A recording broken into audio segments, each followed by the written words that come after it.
Hi havia una vegada un rei que era feliç perquè la gent del seu reialme, encara que no era rica, en tenia prou per viure de manera digna, i ell els facilitava aquesta vida plàcida. Al cap d'un temps, un poble estranger va voler conquerir aquell país pacífic. Els volien imposar els seus costums i creences i quedar-se amb les seves terres. El rei, que era un home savi, demanà que li portessin una tassa de llet i digué a un dels seus súbdits que la lliurés al cap del poble estranger.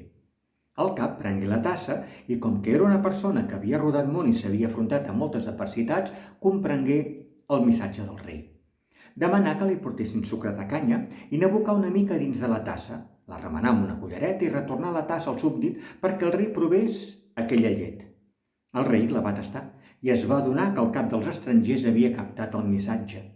Viurien plegats sense fer-se la guitza, talment com la llet i el sucre, barrejats i endolcint la vida de tothom. I vet aquí un gos i vet aquí un gat, aquest conte s'ha acabat.